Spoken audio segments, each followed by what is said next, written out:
everyone. I hope you can hear me okay. If someone can just indicate if the volume's okay. Yeah, okay. Lovely, thank you very much. Okay, so thanks again this morning, all of you, for attending. So as I said yesterday, what we'll be doing is I'll be presenting just for the first probably 45 minutes this morning. And then we'll have a short break, and then we'll have Derek coming on to have a chat with you in relation to his experience with regards to setting up a business with the support of the DLDC, and then how he's come on since then. So as I was saying yesterday, you know, his talk is really motivational and just shows you what can be achieved. Now, we ended up yesterday just talking about, I suppose, the supports that are available within the DLDC and the importance of staying sort of linked in once you do start your businesses. I'm just going to show you a short clip in a moment just of the Celebrating Donegal business event we did have on in Donegal town. So it's just to give you a flavour of what we do, you know, and the kind of supports that are offered. And as I said yesterday, you know, if you need to ask any questions throughout this presentation, please feel free to, you know, just ask or enter question into the chat. And if you don't feel comfortable doing that today, our contact details will be at the end of this presentation, which you will receive today. Okay, and you can feel free to call any of us and ask us any questions, anything at all you're unclear about that I've gone over yesterday or I go over today. We'll absolutely go through it with you again one-to-one. So just a quick video to get started this morning.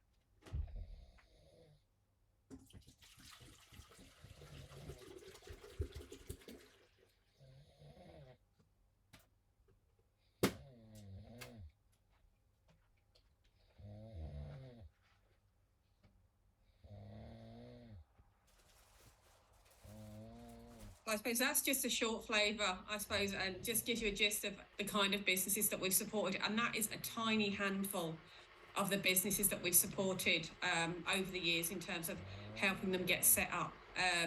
You know, in all fairness, there might have been 45, 50 businesses there, and we've helped set up hundreds. So a tiny flavour of, you know, the people that we have got set up over the years. So look, this morning what I'm going to do is just move on to, I suppose, supports that are available to you when you start up your business. And one of the, I suppose, the main ones that we would address would be the payments available from the Department of Social Protection and the scheme that they offer and the grants that are available as well.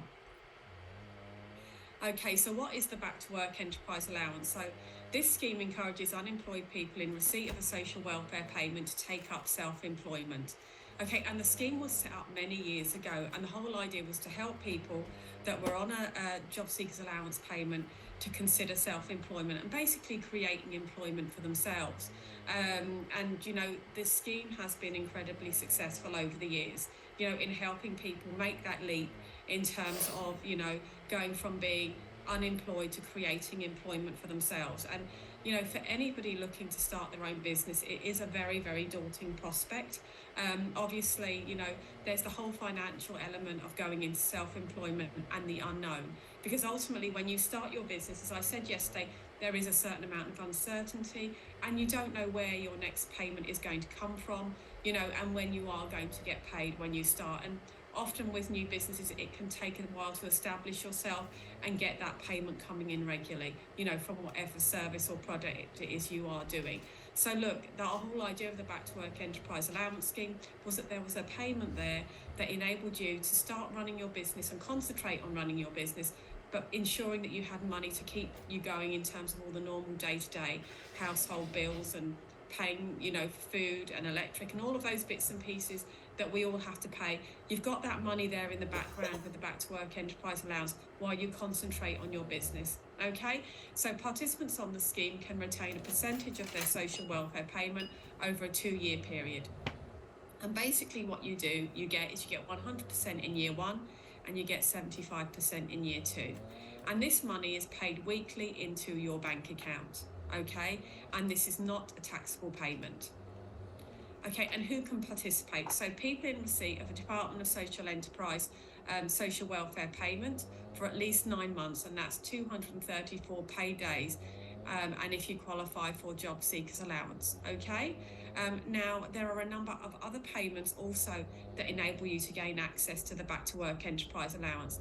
And these qualifying payments include the job seekers benefit or allowance, okay, stroke allowance, one parent family payment, disability allowance, pharmacist, blind person's pension, carers allowance, and widower's non-contributory pension. So they're all payments effectively that you're receiving that could potentially enable you to get access to the Back to Work Enterprise Allowance. But the only people that can actually tell you for sure if you're entitled to this payment or can apply for it is the Department of Social Protection. So you'll need to speak to an officer there if you haven't already had confirmation from them that you can get access to this payment. Within the DLDC, we have no access to your records in the Department of Social Protection, so we don't know what your status is with them, okay? So that's why we'd always refer you back to the department to find out about eligibility. Okay, and then who else can participate? Okay, so if you spend time on any of the following schemes, these will also potentially gain you access to the Back to Work Enterprise Allowance. So if you're on a community employment scheme, community services programme, job initiative, TOOS, rural social scheme, Back to Education, VTOS or Jobs Path. Okay, these are all schemes as well that you could potentially gain access to the Back to Work Enterprise Allowance. Now, also, if you're working with LAES, okay, that can also gain you access to the scheme. But what happens both with Jobs Path and LAES is you have to continue your engagement with both of those organisations while you're dealing with us and while you're looking to get your referral for the Back to Work Enterprise Allowance, okay? And it is vitally important that you maintain those appointments with your officer within any of those organisations. Oh, excuse me. So, no, just to bear that in mind, if you are working with Jobs Path or you're working with LAES, continue to work with your officers there, okay, and you can engage with us as well. And absolutely let them know that, you have an intention to start a business. This is something that you really want to do and you've thought about, you're engaging with us, and generally they will work with you and help you pursue that dream in terms of starting your own business. Okay, what is the short-term enterprise allowance? So the short-term enterprise allowance is slightly different from the Back to Work Enterprise Allowance, but this scheme is for people who have lost their jobs or have been made redundant. And normally people would apply for the short-term enterprise allowance scheme if they won't have eligibility to the Back to Work Enterprise Allowance scheme. Now, the Back to Work Enterprise Allowance scheme is a means-tested scheme, okay? So if, for example, you have a partner that is earning a certain level of salary, it might mean that you have too much means to apply for the Back to Work Enterprise Allowance. So should that be the case, most people would then apply for the short-term enterprise allowance scheme. Okay, you must be entitled to the job seekers benefit in order to apply for the short-term enterprise allowance scheme. And again, you need to check your eligibility with the Department of Social Protection. The payment will last for the remaining duration of your job seekers benefit claim. Okay, so what this actually means is if you're currently on job seekers benefit and you've been on it for 1 month, okay, and your claim is going to last for 9 months, okay, you've already potentially exhausted 1 month, so you only have 8 months left on your payment. Let's just say that it takes you 2 months, okay, to get your application processed. It means that you would be left with 6 months on the short-term enterprise allowance. Okay, so your short-term enterprise allowance will exhaust at the same time as your job seekers benefit claim would have exhausted. And this payment is taxable. Okay, so participants on either the Back to Work Enterprise Allowance Scheme or Short-Term Enterprise Allowance Scheme may retain any secondary benefits that they're in receipt of prior to participation on the scheme. So if, for example, you're receiving fuel allowance, you may be able to retain this as well. Okay, there's other payments as well, such as the clothing and footwear allowance you get for children, and that's another payment that you should be able to retain once you're on any of those schemes. And if you don't get it, reach out to the Department of Social Protection and just check why it may have been stopped or what have you. Okay, if you have a medical card, you should retain this as well for at least 2 years. And if you haven't got a medical card currently, then we would strongly advise you to go and look about getting your medical card, because you should be able to retain that when you're on the payment. Okay, now participants in receipt of rent or mortgage interest supplement, should contact their community welfare officer prior to entry onto the Back to Work Enterprise Allowance Scheme. So if you are currently receiving a payment to help with your mortgage or to help pay your rent, it's important that you speak to your community welfare officer to make sure that you receiving a payment for Back to Work Enterprise Allowance will not impact that payment. Obviously, there are some instances where there can be an impact, and it's just being aware of that, so that you know where you stand financially should you move over onto the scheme. Okay, so the application process. So on average, we would meet with an individual sort of between 3 and 5 times before their application would go forward. Now, sometimes it's less and sometimes it's more. There are people that I've been working with now for over 2 years and they're still not in a position to move forward with an application for Back to Work Enterprise Allowance, and that is absolutely fine. There are other people, and I would have met them at the beginning of the month, and within 3 weeks they're ready to go forward onto the scheme. That we will not put you under any time constraints in terms of moving forward with your application. With regards to self-employment, it's something that you have to be ready to do yourselves. It's not something that we can push you to do in any way, shape or form. It's something that you need to be in a position to do and be happy to do and move forward with.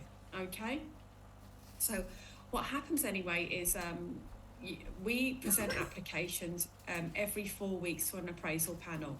And that appraisal panel is made up with members of my team here within the DLDC. So it'll be the case officers here or the project officers here, and then there'll be case officers from the Department of Social Protection as well. So there could be 2 to 3 case officers from the DSP too. And what we do at those meetings is we basically talk to the DSP in relation to your business idea, and we do the presentation on your behalf. And this is basically following sort of lots of work that we will have done with you in the meantime and getting lots of pieces of information from you about your business. So I suppose a list of the items that we need in order to complete an application and bring it forward to an appraisal panel include the following. So as I said previously, we need that letter of eligibility, and that's critical for any application. We cannot bring any applications forward without this eligibility letter. We need a completed business plan.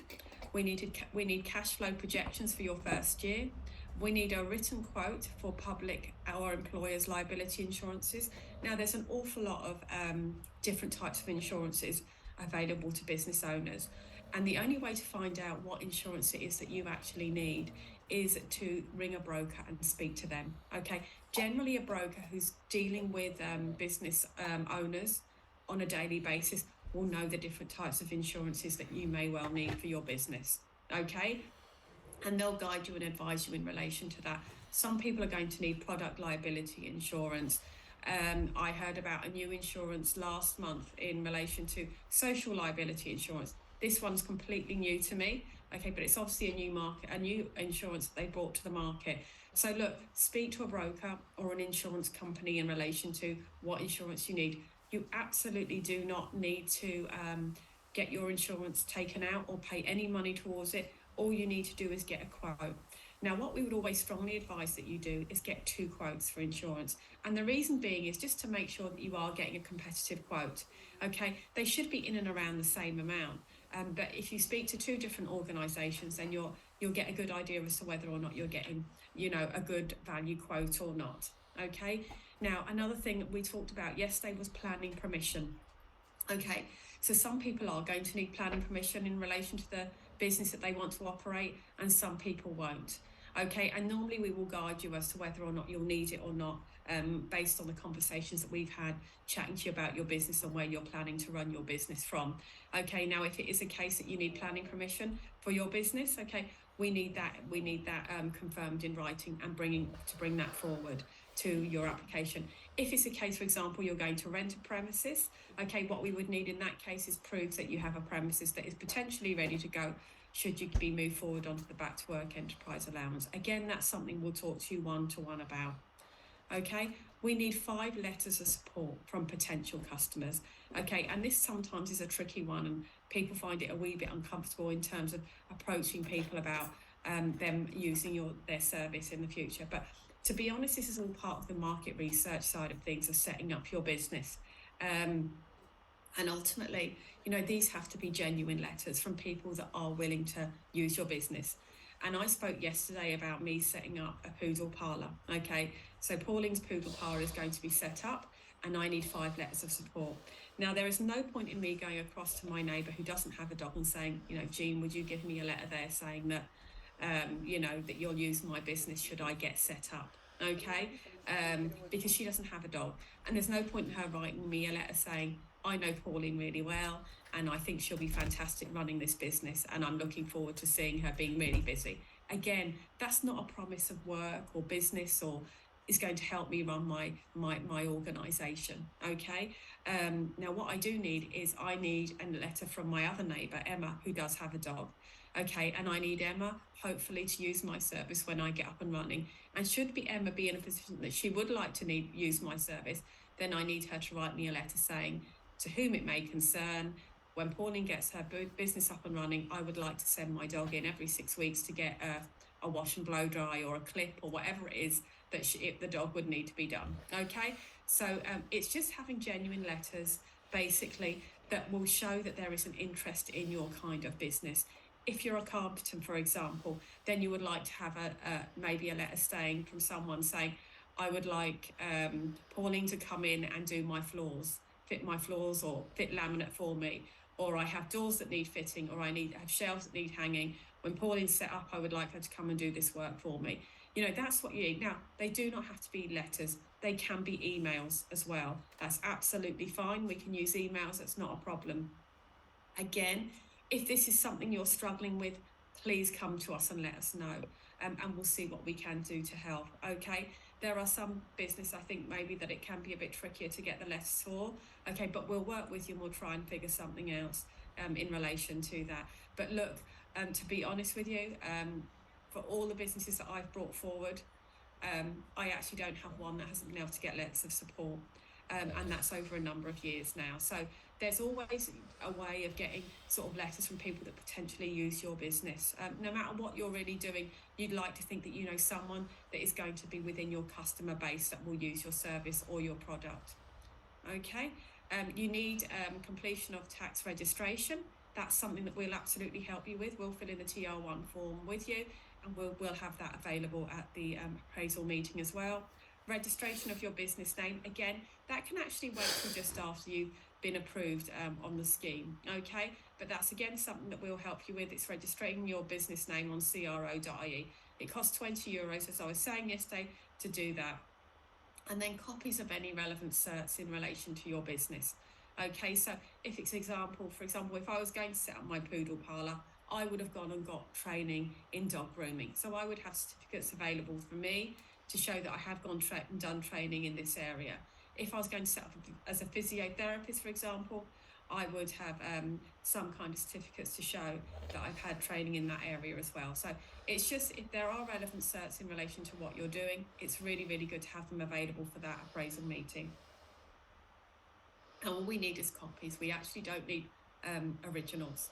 Again, we'll go through all of this with you on a one-to-one basis when we're pulling together your business idea. Okay, we will not bring your business forward if we don't feel ready to do so, and that's the key. Ultimately, we'll only bring a business forward if we think it's really ready. Okay, and it's going to be approved. And there is, unfortunately, there's no guarantees, even at this stage, that we'll get an application sort of over the line, as we would say. We will do our absolute best. It's very, very rare, to be honest, that we do get a no. but it has happened, unfortunately, in the past. There's been little issues. Now, generally what would happen, okay, is we would be asked to get more information, and that's absolutely fine. Or someone will be granted approval based on X, Y, and Z being done, okay? And that's normally the case if there are any kind of questions or anything like that. But more often than not, things tend to be fairly smooth, okay? And as long as we're working together, we have all the relevant information, it should be straightforward enough. So your enterprise officer presents your application to the appraisal panel, and if the application is successful, the panel makes a recommendation to approve. So on that day, one of the Department of Social Protection representatives will actually sign off your paperwork. The paperwork is then sent to the Department of Enterprise and Social Protection and are decided within 2 days. Okay, and then a decision officer will notify the client by letter if the application is successful and the back to work enterprise allowance or the short-term enterprise allowance is commencing. So even though you're approved at panel, your application then has to go into DSP and it has to be approved by a deciding officer. Okay, so I suppose the panel is one step, okay, and then going into the Department of Social Protection, a deciding officer then looks over all the paperwork and they make the final decision. Okay, now, normally we get your paperwork in within a few days. Okay, it can take up to a month then to get approval back. We've had approvals back within a few days and we've had them take over a month. Okay, generally the timeline is about 2 weeks. That's what we would say. Within 2 weeks you should have heard something. If you haven't heard anything within the 2 weeks, we'd ask you to get in touch with us and we'll make contact with the Department of Social Protection and just follow up on your behalf. Okay, an applicant cannot commence their business until a letter has been received from the Department of Enterprise and Social Protection Decision Officer. Okay, and it says here this can take approximately 2 weeks after the Back to Work Enterprise Allowance Appraisal meeting. You cannot start your business until you receive that letter. That is vitally important. Okay, you cannot launch your business online. You cannot be seen to be trading in any way, shape or form until you receive this letter. Okay, the reason being is if you are seen to be trading prior to receiving permission to do so, your payment can be stopped or your application cancelled. Okay, so it's all about being patient at this stage and just waiting, okay, until you get the letter. Just do your planning in them few weeks, get ready to, you can start setting up your social media, just do not activate them, okay? Have them so that they are not visible, or put a plan in place for what you want to do for when you do get started, okay? But the key is don't get started or anything like that before you get that letter from the DSP. As I said there, if you do start, okay, your business prior to that, and you are found to be trading prior to getting your authorization to do so, your application can be cancelled. So it's just a case of sort of waiting a few weeks before you get started. Okay. Now, these are just some guidelines in relation to setting up a business under the Back to Work Enterprise Allowance. So the enterprise must involve setting up a new enterprise, okay? So it can't be a business that's already, and it's not a business that can already be registered, and you can't be already registered self-employed with the revenue in relation to this business, okay? The business or the enterprise cannot be a business that's bought or inherited, okay? And this is kind of, I suppose, for reasons that, when you start a business from scratch, it's actually fairly tricky because you're starting from day one. You have no customers potentially, except your 5 letters of support, okay? You have no branding. You have done no marketing, you've done absolutely nothing, and you are starting from zero, okay? If you buy or inherit a business, okay, you're starting with, I suppose, 5 steps up the ladder, or even more, because that business is likely to already have its branding done. It's already likely to have a customer base.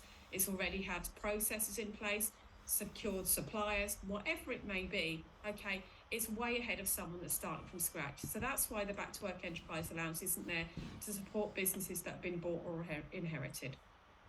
Again, the enterprise can't be a franchise either or have an existing company name. So you'll all seen, can't even think now.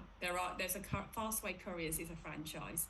Okay, again, that's a business that's already well established, okay? And when you work within a franchise, generally there's an awful lot of supports there for you. I've worked within franchise organisations and generally they're already doing marketing. It's a name that's already well known, okay, and already has, I suppose, a fairly loyal and trusted customer base that will use that particular business.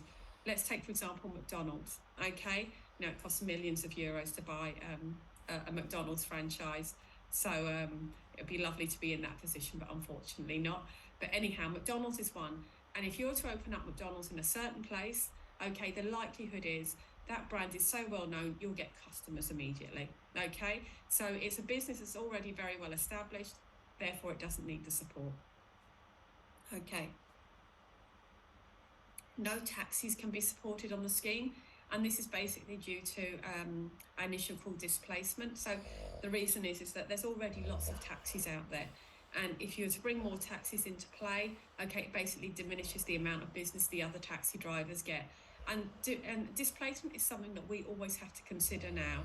Okay, if for example you're setting up a business, so I live near Ballybofey, and in Ballybofey there's probably, I would say, 5 hairdressers, I'm guessing, okay, at the moment. And if someone was to go in and want to open a hairdressers, you'd have to wonder, you know, does there really need to be another hairdressers in Ballybofey?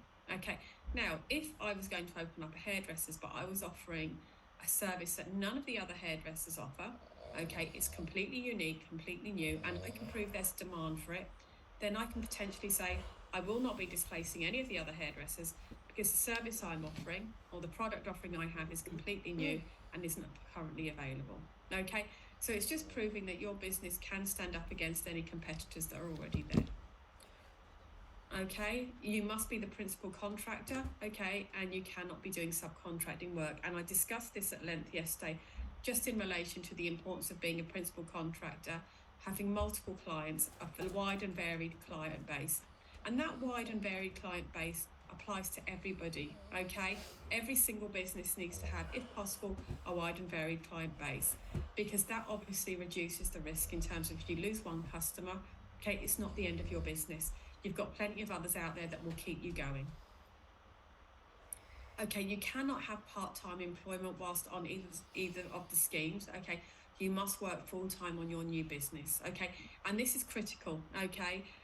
Because the whole idea of being on the back to work enterprise allowance or short-term enterprise allowance is the fact that you are getting a payment that will support your household income, okay, while you set up your business. You need to work full-time on your business to get it started initially. Okay, if you work part-time, for example, okay, it will mean that you're taking your eye off the ball with your business for maybe, let's say, 2 days a week. And it might be just, oh, sure, I'm only doing a Saturday and a Sunday. But when you're working that Saturday and Sunday, it means you're tired for Monday, Tuesday, when you go into do your self-employment and your own business work. Okay, so you cannot work part-time while you're on either of the schemes. If you're not on a scheme, okay, you can absolutely work. You can run a business and you can do a job as well. Okay, and I have had clients who have been, for example, on the short-term enterprise allowance. Okay, their short-term enterprise allowance is exhausted. They're no longer in payment. Okay, so no longer on the scheme, and they've gone a few months, and basically they just can't they can't make ends meet with their business alone, and they've had to take up short-term employment. That's fine for part-time employment, and that's absolutely fine as long as you're not receiving a payment from social welfare. Okay, but whilst you're in receipt of short-term enterprise allowance or back-to-work enterprise allowance, you just can't take up part-time employment. Okay. Okay, so the DSP will review the progress of your business at 3 and 9 month intervals. Information regarding the progress of your new business will need to be provided at this time, and it includes once you've been up and running for 3 months, you will normally get a letter from the DSP, and they will ask you to come in and see them. Okay, and the whole idea of this is for them to see how you're getting on and how your business is going. And what they'll look for is evidence that your business is operating. So they'll look for confirmation of your income tax registration, which you should have, because once you're up and running, we will have sent off your TR1 form. Okay, and you should receive confirmation back for income tax within a few weeks. Okay, you should have set up your business bank account as well. This can be done very, very easily. So we would suggest once you're on the scheme that you contact, a few of the banks and just get a business bank account set up. You can actually do it within a few minutes if you go into a branch. I, for example, was a member of AIB Bank, and when I set up a business many moons ago, I just went in and they did it for me there and then. So it's very straightforward in terms of getting a separate bank account set up because they already had my information. Now, if you want to set up your business bank account in a particular name, okay, so in your business name, for example, you need to have your CRO registration. Okay, so you need to have your company name registration with you in order to set up your business bank account in that name. Okay, again, if you struggle with getting that set up, please let us know and we'll help you do that.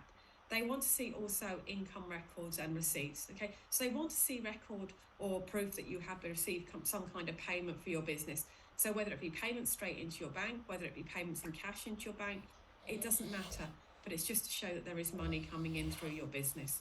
Okay, they also want to see that you've been purchasing goods or whatever it is in relation to your business. So let's say you're making something, they'll want to see that you're purchasing supplies in order to make whatever product it is you're making.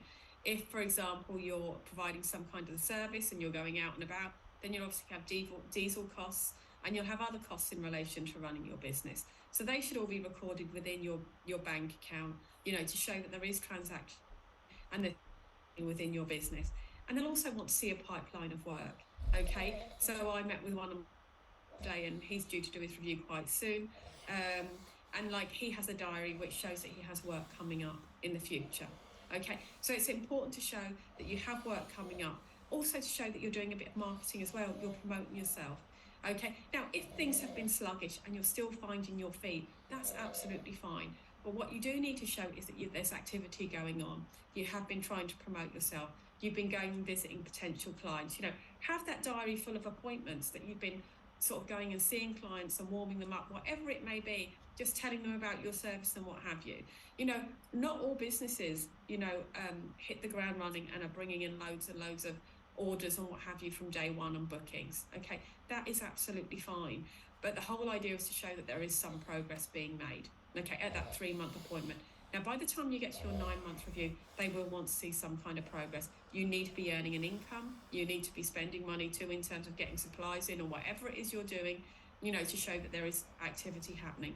Because when you get to that 9-month point in your first year, within 3 months, okay, once you get to 12 months, your payment is going to be dropping by 25%. You want to show that you can make that 25% up with your business at an absolute minimum, okay? Again, if you are struggling with your business when you get started, please come in and see us. And we are here to help you and try and sort of help things along. Sometimes you can get stuck. It's almost a bit like writer's block. And you think, I just can't see the wood for the trees. I don't know what to do. You think you're trying everything and you might just need to speak to one of our marketing mentors just to get some new ideas or whatever it may be. So please don't ever feel stuck. Come and see us. Don't wait till things get too tricky. Speak to us, stay in contact with us, do the trainings or what have you. And we will try our very best to stay in contact with you as well. Okay, and these are just some other things to bear in mind, other considerations when you're on the Back to Work Enterprise Allowance. So when you're on the Back to Work Enterprise Allowance scheme, if you have a qualified adult in your household, okay, you'll get a payment for them on the Back to Work Enterprise Allowance scheme. Now, if, for example, there's a qualified adult in your household and they've been working part-time, so you might be getting a lower payment amount for them, okay, and their hours are reduced, so they're getting less money, then you can speak to the DSP about reviewing your payment and you may get a review up the way, okay?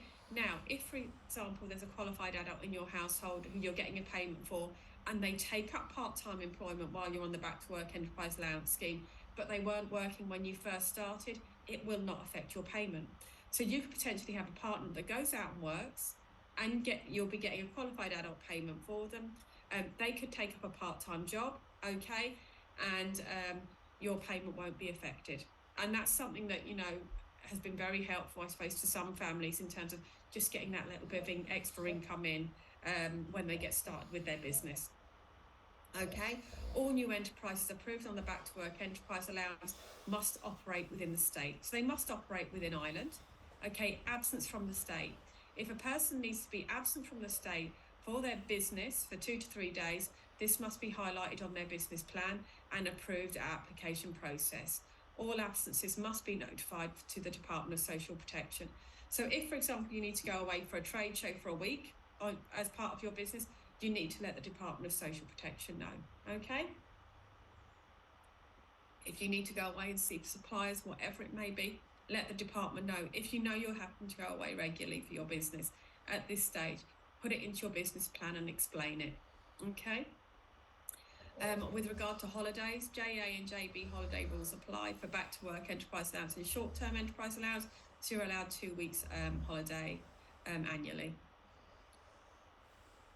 Okay. Applying for the back to work enterprise scheme for a new business after a previous application. So if you've previously applied for the back to work enterprise allowance scheme, you may be wondering if you can apply again, and here's what you need to know.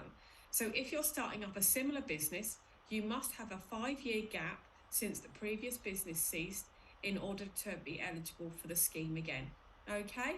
And if it's your new business is not the same, is not in the same trade as the one you previously supported on the back to work enterprise allowance, you just need to have a 5-year gap since your payment or your claim ceased. So that's gone quite dark. Just checking here. I am plugged in. Hold on a second. Oh, just wasn't plugged in well enough. Haven't pushed in enough. So there we go. I don't want the screen turning off on you there. So that's the rule in terms of reapplying for the back to work enterprise allowance. Should you have been in business before with the support of the back to work enterprise allowance scheme, or you want to start a brand new business, okay, completely different from one you'd previously run with the support of the back to work enterprise allowance scheme. Now, the other thing just to remember with regards to that is, if you are wondering, speak to DSP, because they are the people that can advise you as to whether or not you qualify or not. Don't sit there wondering, okay? Ask the question, because then you can move forward. Okay, the ESG grant is a discretionary fund available to clients on the back to work enterprise allowance or short-term enterprise allowance scheme. Okay, and basically within your business plan, and we will give you a template for your business plan and your cash flow, so don't worry about those things, okay, and you'll get those today. Your business plan must set out a rationale for the requirements for financial support. So there's a section within the business plan which I'll go through with you shortly. Okay, and that basically asks you what you may need to purchase in the future. So for example, let's say I am going to set up a landscaping business, and I currently have a lawnmower that is suitable for domestic use only. So I know that domestic lawnmower is a fairly good machine, but it won't last me long term if I'm doing lots of lawns every day.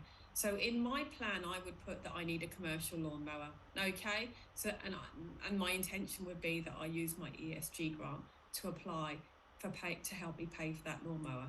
Okay, the DSP case officer must approve an ESG application in advance of purchasing any piece of equipment. So you cannot go out and buy something and then look for the grant afterwards.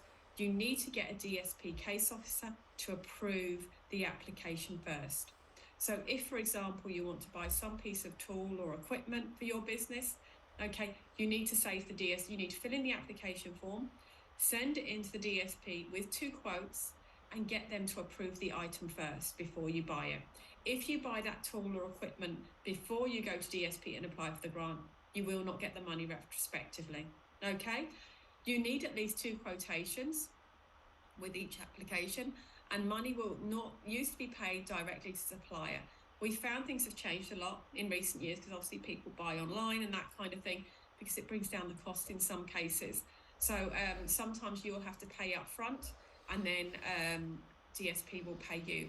But in every single circumstance, make sure you get clarification from the DSP as to what they want you to do to ensure that you do get that payment. And I've had clients who've gone out and bought, let's say, a laptop and then tried to get the grant afterwards, and they haven't been able to get it because they bought the laptop thinking that they could apply for the monies afterwards, and they weren't able to get the funds. They've had to use the ESG grant for something else instead. So just bear that in mind before you go forward and buy anything that you'd like to use your ESG grant for. Okay, apply for the payment from DSP first. Okay, clients must have attended the Start Your Own Business program, which is what you're doing now, in order to apply for the grant, and applicants must make a contribution of up to 20%. and they may be asked for documentary evidence that they have sufficient funds to make up the shortfall in relation to any item that they want to purchase.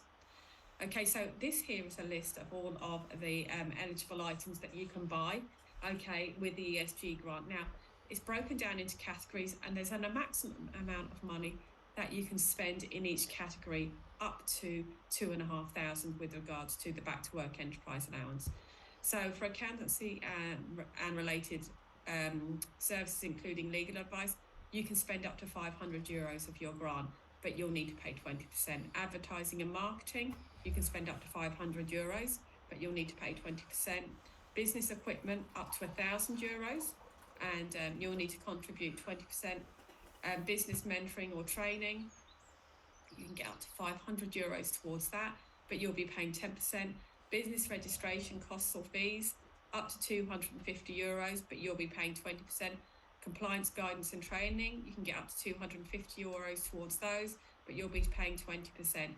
Job-specific tools and equipment, so that would be my commercial lawnmower. I could get up to €1,000 towards that over a 2-year period, but I would have to pay 20%. Office supplies and stationery, so if you want to get invoice books or letterheads or whatever it may be, business cards, you can get up to €250 towards that, and you'll get 20% back. Personal protective clothing, up to €250, and you'll get 20% back. Public liability insurance, you can get up to €1,000 towards that, and you'll have to pay 20%. Now, just in relation to the public liability insurance, this is the only exception to the rule with regards to the ESG grant. You can take out your public liability insurance before you apply for your grant and look to get paid for it retrospectively. The reason being is it's for public safety and your safety in terms of you starting your business. Okay, so it's only public liability insurance. No other insurances are covered, only public liability insurance. Short-term training or bookkeeping registration, okay, you can get up to €500 towards that, and you'll pay 10%. Signage for your business, now that could be signage above a door, it could be signage on a van, it could be signage at home, whatever it may be, up to €500. It could be pop-up screens or something like that. Again, that would all count as kind of signage type material. Upgrading a premises where the premises is owned by you. So let's say you want to upgrade a room in your house to be an office. Okay, as long as you own your own home, you can get up to €1,000 towards that.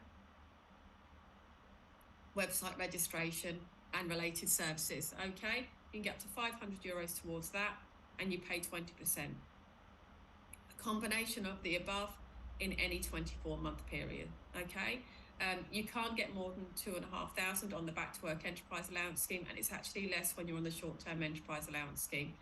So clients need to apply while they are still in receipt of their DSP payment. Okay, you cannot apply once your payment is exhausted. You won't get the funds, unfortunately.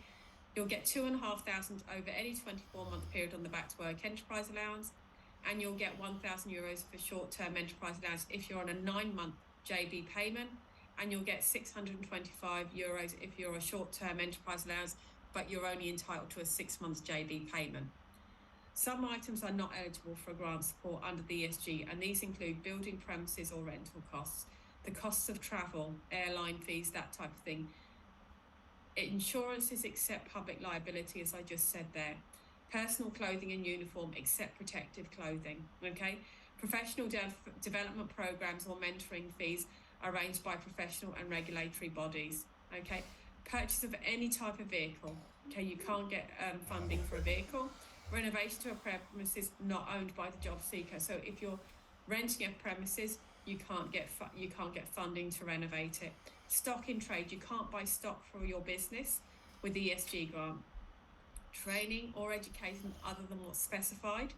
Okay, and utility costs, electricity, water, gas, whatever it may be, telephone, you can't use your ESG grant for any of those. I suppose the key there is speak to ESG first, or speak to the Department of Social Protection first, and check that you will get support for the item that you want to purchase. Okay, creating a business plan and a cash flow.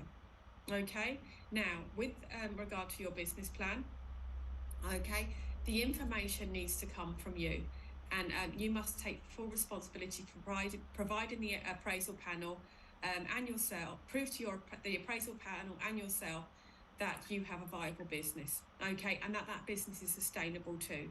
And we will help you absolutely put your business plan together. But all of the information has to come from you, okay? And you have to believe in what you're writing, or telling us to put down on your behalf. Some people aren't happy or comfortable filling in business plans. That's absolutely fine. We are more than happy to help you pull that together, but we need the information to come from you, come from your heart.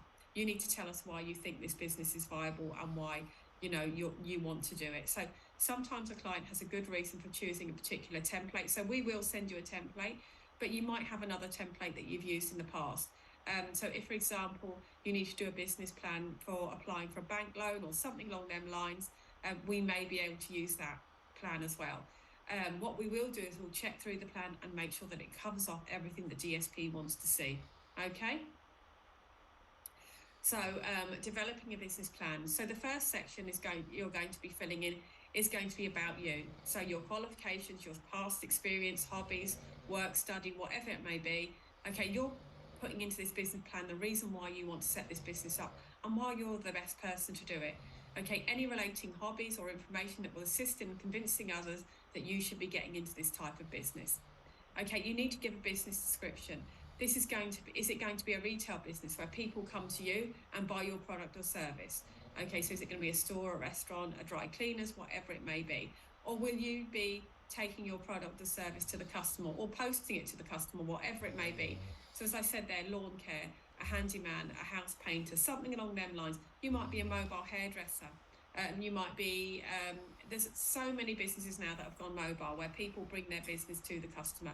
So you're describing your business and how you're going to get it to your customer, okay? The relevance of this section and this section is used to differentiate yourself from other businesses that may be similar to yours, okay? So it's crucial at this point that you're thinking about, how am I different? There's 5 other hairdressers in Ballybofey. Why is my hairdresser different? What am I offering that's completely different from the other ones that are already available? Developing your business plan, okay? So defining your market. So you describe the market that your business is in and the overall future outlook, okay? So you're talking about where your business is going to be run and why you think that business need is going to grow, okay? Describe the need for your product or service in this market, okay? And I always give the example of all these when we were unfortunately in lockdown, and all of these families bought dogs, okay?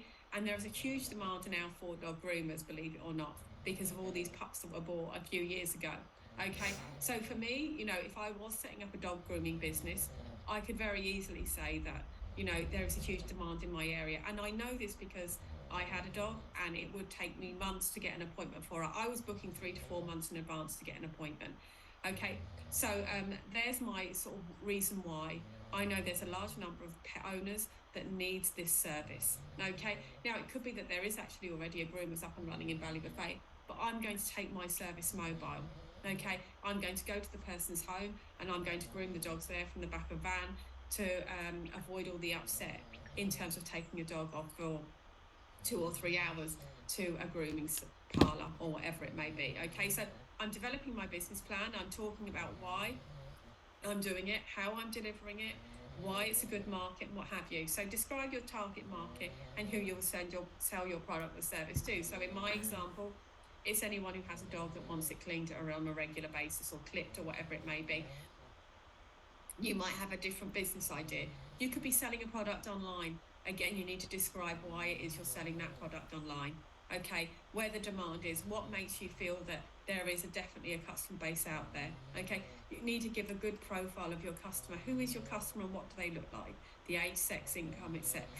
Okay, if for example you're selling children's clothes, okay, your target market is going to be parents or caregivers, okay, of children potentially, or anyone looking to buy a clothing gift for a child or whatever it may be. Okay, your competition. You will need to do research into similar businesses in your area. Okay, and this will help you create differences between how you sell your product. A simple internet search will give you lots of information. For example, if you want to start a takeaway restaurant, use Google and search restaurants in Donegal town, and this should provide you with lots of returns. If you don't get lots of returns when you're doing your research, then use fewer words within Google. Okay, knowing who your competitors are, helps you differentiate yourself. It helps you identify what they might not be doing that you can do, that will supplement your business further. And the other thing it does, it provides you with a certain amount of, I suppose, certainty that there is a demand for the service or the product that you want to offer if there are competitors already in the market. Okay, developing a business plan. So you're going to give a description of your product and your service as well. So give detailed description of your product and or service with summary information. Describe how your product and or service will compete with others of the similar type. And you might also want to include a photo or graphic if it is in relation to your product or service. So if, for example, you're making something or you're painting or you're doing pottery, please provide that to your enterprise officer to bring along to the appraisal panel. I often bring samples of people's work, whether it be online or a physical object, just to show people show the panel what you are doing. And you know what? It can speak 1,000 words to someone if they can actually see physically what it is you're trying to achieve. Okay? Marketing and sales strategy. So describe your market, your customers, and why they want to buy your product or service. Okay, describe how you will sell your product and deliver it to your customer, and explain your sales strategy specific to the 4 P's, and that's pricing, product, promotion, and place. Okay, so you're looking at how much you're going to charge, and there's a section that asks you to describe your product or service and a pricing structure. Give as much information as you can in that business plan, because what you're trying to do is make your business come alive and make it look, make it real, so that someone fully understands exactly what it is you are trying to deliver. Okay, now, this is just a copy of the business plan that I'm going to send you today. Okay, and I've kind of just gone over the bits and pieces that you need to complete in it, but I'll go through it again here. So you're going to have your enterprise name here. So if you've already thought of your business name, you can enter it here. You're the owner. You enter your PPS number, address, telephone, email, your legal structure, whether you're going to be a sole trader, a partnership, limited company. Okay, you just delete out the section that doesn't apply, so depending on the payment you're applying for, and then when you're hoping to start your business goes in this section here. Oh, what's happened? There we go. Now, not sure what happened there. Okay, and then here we have background to your business, okay, and why you want to start this business, and that's there. That's you selling your business idea there to the reader. Okay, details of employment, okay, and any experience you've had in the past, and then details of qualification here. In this section here, you're just going to put in the information on the insurances that you've researched that you'll need. Okay, so you're putting in the policy cover, the cost, and the broker that you've spoken to, or the insurance company. It's not playing ball this morning. I'm not sure why it's doing this. Okay, I'm going to try clicking down here instead. Okay, compliance with statutory regulations. Okay, you need to enter all of that in here. So if you have a full driving license, what certificates do you need? If you needed planning permission, that all needs to go in here. Okay, if you're working with food, your HACCP qualifications. If you're going to be working in a trade, you need to say that you've completed the safe pass here. The bank you're going to be dealing with, if you already have an accountant lined up, you enter their information here. And if there's a solicitor you'll be working with, you enter their information here. Okay, so if, for example, you are setting up a partnership, you're going to need to have solicitor's information. Or if you know you're going to need special contracts for the work you're doing, and you have a solicitor lined up to work with you, you'd put their information in here. Okay, you need to say here that you are going to be registering for income tax, so it's a yes here. Some businesses are ready to register for VAT straight away, and if that's the case, you enter yes here. If not, it's a no. And if you're going to be an employer, you enter yes here. If not, it's a no. Okay, how will you ensure that you get paid for the jobs that you complete, or the service that the product you're providing? You enter that information there. Okay. And then the long-term aim of your business, and you enter that in there. So what is the long-term dream? What's the long-term aim of your business? What do you want to achieve going forward? Enter that in there, and it's your business, it's your dream. Now, there are some people, and all they want to do is earn enough money to pay the bills and live a comfortable life. Okay, that is absolutely fine. There are other people that they want to go global, and that's fine too. Or they want to open shops in different towns around and cities around Ireland. Again, it's your business, it's your idea. But you make that fit you, okay? It's your business and you decide what goes in there. Okay, in this section here, you're talking about your strengths, your weaknesses, opportunities and threats. So your strengths, why is it you that should be opening up this business? What strengths do you have to bring to the business? What are your weaknesses? Okay, and every single person has a weakness. Okay, so if you're running a business and you're a sole trader, if you're unwell, okay, you cannot run your business. Okay, so that's always going to be a weakness or a challenge. But ultimately, identifying what your weaknesses are means that you can put, I suppose, help in place should something go wrong. Okay, so let's say you're selling items online. You might have a friend that you sort of teach how to pack and post for you. Okay, should something happen, should you go on holiday, or should you not be well and you need some help?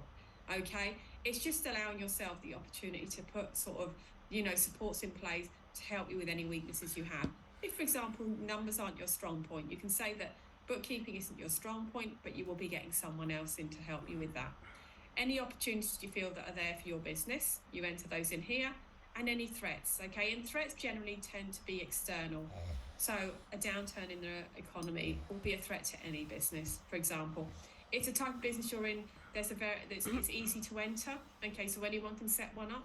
Again, that's a threat to your business. Not something you can control, but something you can be aware of. Okay, details of the product and service, including pricing structure. You enter that into this section here.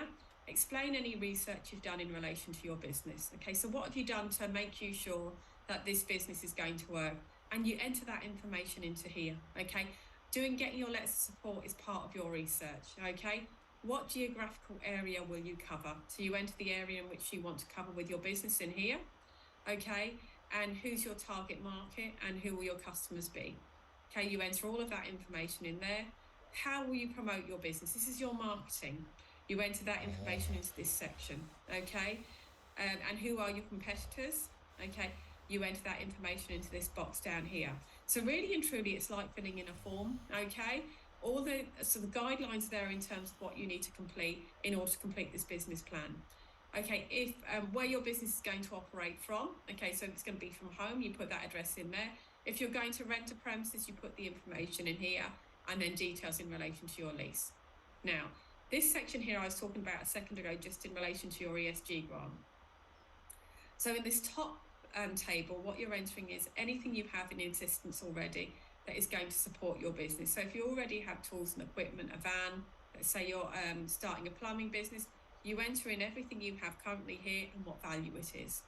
Okay, now, if there are additional expenses, okay, this is what you want to use your ESG grant for potentially.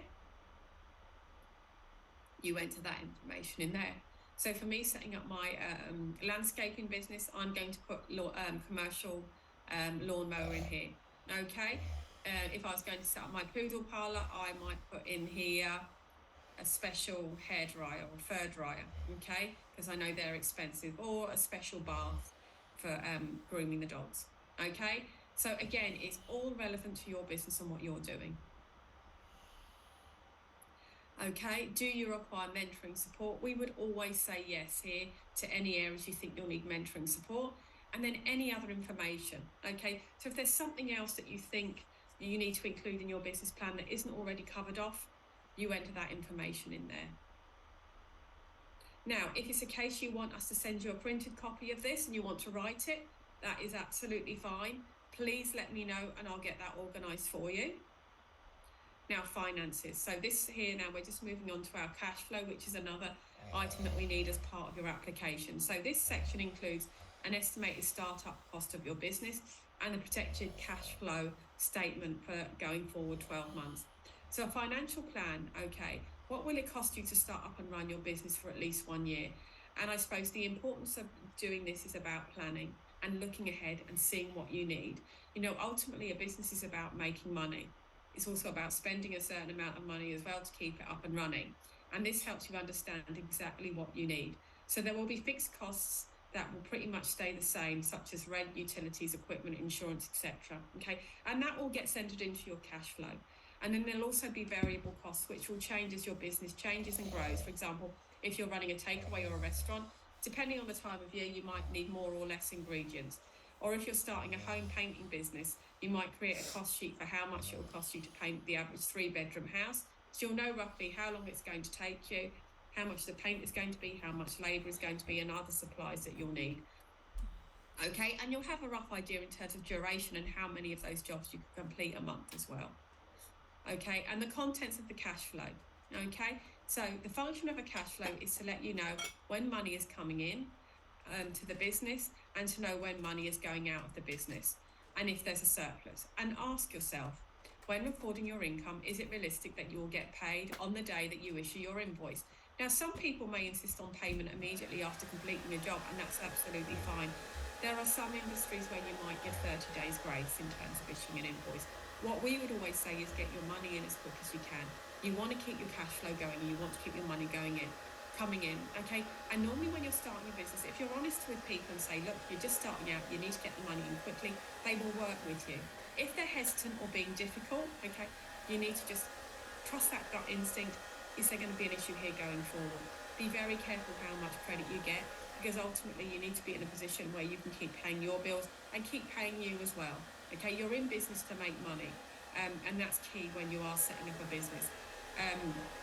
When you have finance to pay your outgoings, okay, if a payment is less, and when you have cash flow problems.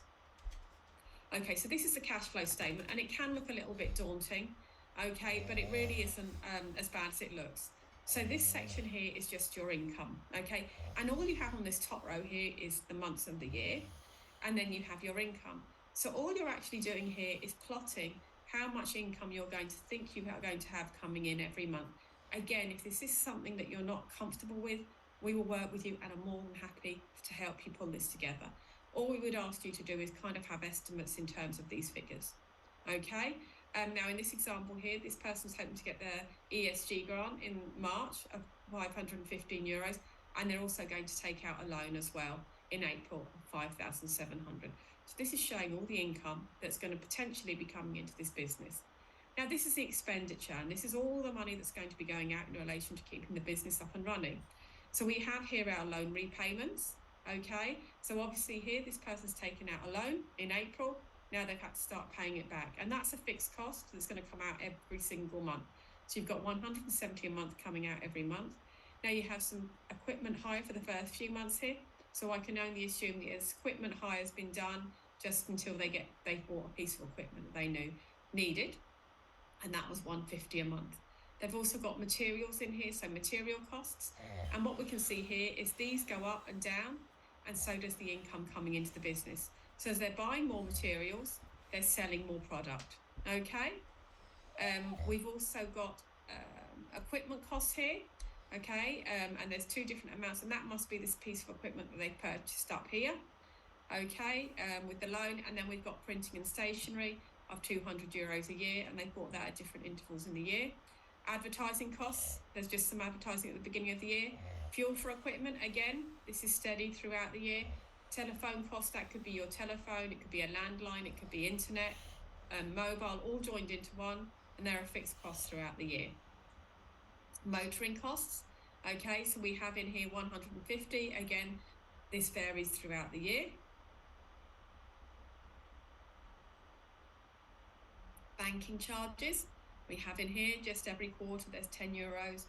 Vehicle tax and insurance, and that there is slightly high at the beginning of the year, and then it's fixed throughout the rest of the year. Repairs and maintenance, so that could be just money that's put aside just for repairs and maintenance, maybe of machinery, and then we've got just some miscellaneous costs that might come up every month, and it's just allowing to have that bit of money there for the unexpected. Okay, now this person is taking out drawings of €600 the first few months, and then they go up to 1,300. So this is the money this person's paying themselves, and you have to include that in your cash flow. You have to show that you're able to pay yourself. They're also putting money away for their taxes as well every month. Okay, so they have a wee fund there of 720 to pay their tax at the end of the year, and this column here is all calculated automatically, okay, in terms of your total expenditure. So all you're populating is these areas here, and all the calculations will be done for you. Again, if you're struggling with this, we will help you. It's not a problem at all. So just remember, open a separate business bank account. Your domestic bills account should be separate to your business account, and your back to work enterprise or short-term enterprise allowance should be paid into your domestic account. With regard to your drawings, what you'll need to do is extract these from your business account and pay them into your domestic account. And as it says here, ensure that your back to work enterprise allowance is paid into your domestic account.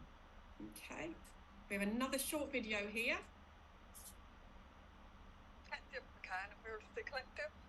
We're marine biologists, and we create opportunities for people to learn more about the ocean, or even to share their own knowledge and to engage more with the incredible marine environment that we have here in Donegal. Well, no 2 days are the same. We run programs for primary schools where we would be going into the classroom and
So that's just one of the businesses I would have helped set up a few years ago now.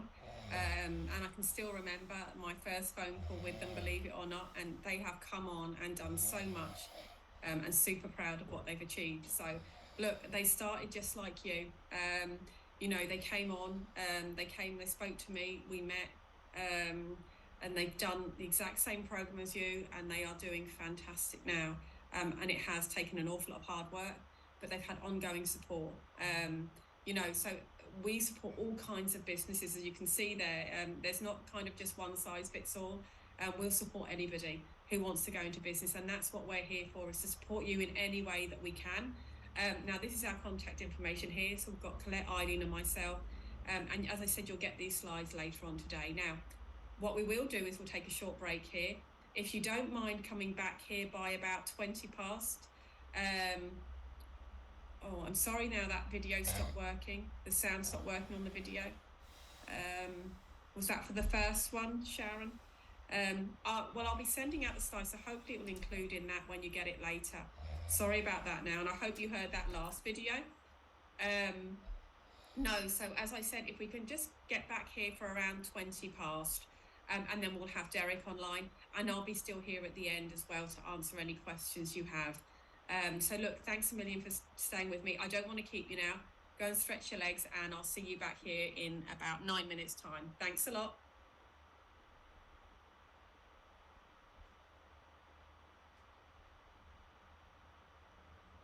I didn't get a response. I said it was in working, so I started looking for more information.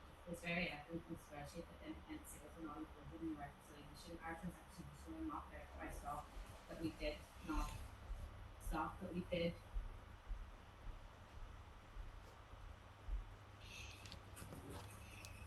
We did or did. Speaker's not working. Can you hear me? Yeah, I'm just making you co-host. close to you now, Derek. Oh, sorry, Seekers.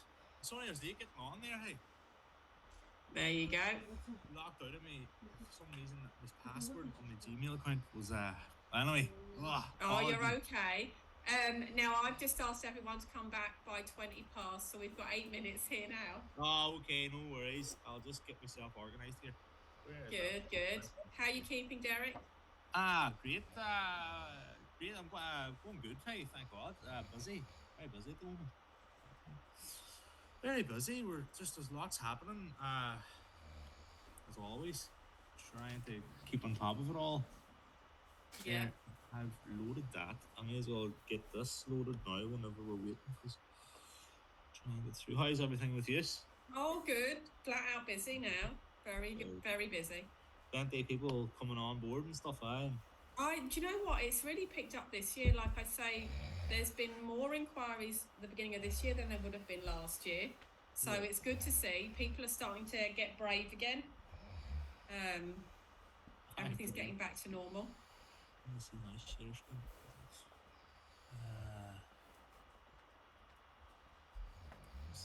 Set.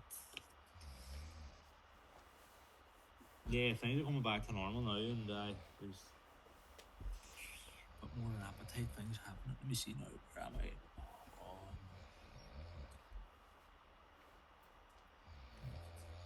Let's see.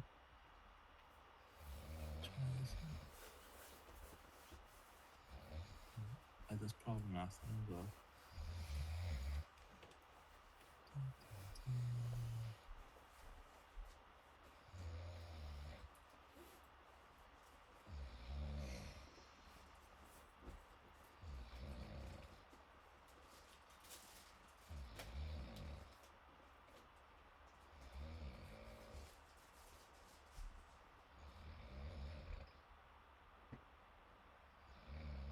Why is that not coming? Open that. Don't think that's going to open up. What the hell is going on here?